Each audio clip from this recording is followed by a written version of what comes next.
కోవూరు నియోజకవర్గంలోని లస్కర్లు నిరుపయోగంగా ఉన్న ప్రభుత్వ ఇళ్ల సమస్యలను ఎమ్మెల్యే వేమిరెడ్డి ప్రశాంతిరెడ్డి శాసనసభలో ప్రస్తావించారు. చివరి ఆయకట్టు వరకు సాగునీరు అందించడంలో లస్కర్ల పాత్ర కీలకమని, వారికి సకాలంలో జీతాలు అందేలా చర్యలు తీసుకోవాలని కోరారు. బుచ్చిరెడ్డిపాలెంలో నిరుపయోగంగా ఉన్న సుమారు 400 ఇళ్లను పేద అర్హులైన లబ్ధిదారులకు కేటాయించాలని ప్రభుత్వాన్ని విజ్ఞప్తి చేశారు. లస్కర్ల సమస్యలను ప్రభుత్వం దృష్టికి తీసుకెళ్తామని ఉపసభాపతి రఘురామకృష్ణరాజు హామీ ఇచ్చారు. 1,00,000 ఎకరాల దాకా పైరు వరి నాటున్నాం అధ్యక్ష.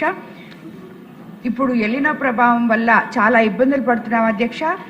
ఆల్రెడీ మొదటి ఆయకట్టు నుంచి చివరి ఆయకట్టు వరకు నీళ్లు అందించే ఎంతో ముఖ్యమైన లష్కర్లకి మనం జీతాలు అసెంబ్లీ మొదలైనప్పటి నుంచి మాట్లాడుకుంటూనే ఉన్నాం అధ్యక్ష.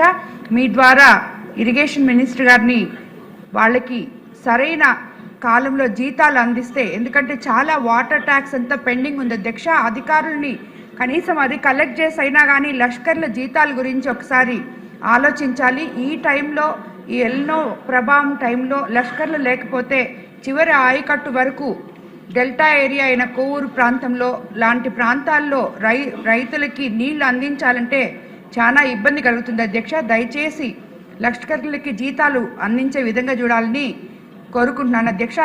అదే విధంగా ఇంకో చిన్న విషయం అధ్యక్ష, మనం ఇప్పుడు ఇల్లు తిరుగుతూ ఉంటే ఈ 25 రోజుల నుంచి అధ్యక్ష ప్రతి ఒక్కరూ మనం అందించిన పథకాలతో సంతోషంగానే ఉన్నారు, కానీ ఇళ్ల సమస్య చాలా ఎక్కువ ఉంది అధ్యక్ష.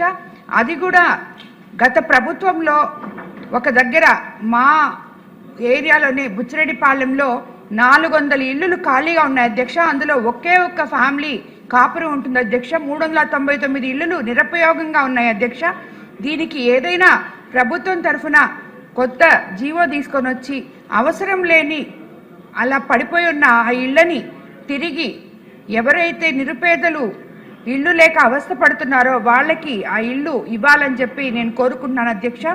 ఈ స్థలం కొనేటప్పుడు గత ప్రభుత్వంలో ఎంతో అవినీతి జరిగింది అధ్యక్ష.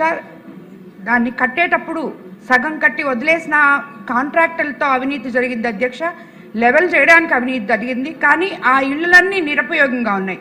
కాబట్టి మన ప్రభుత్వం ముఖ్యమంత్రి చంద్రబాబు నాయుడు గారికి కోరుకుంటున్నాను అధ్యక్ష. అలాగే మన గృహ నిర్మాణ శాఖ మాతలకు కూడా కోరుకుంటున్నాను, దయచేసి ఏదో ఒక జీవో తీసుకొని వచ్చి పేదవాడి ఇంటి కళని నెరవేర్చాలని కోరుకుంటున్నాను అధ్యక్ష. ధన్యవాదాలు అధ్యక్ష. లష్కర్ సమస్య ప్రతి చోట ఉందండి, మా దగ్గర కూడా ఉంది. అది మేము కూడా మంత్రి గారి దృష్టికి ప్రత్యేకంగా తీసుకొస్తాం.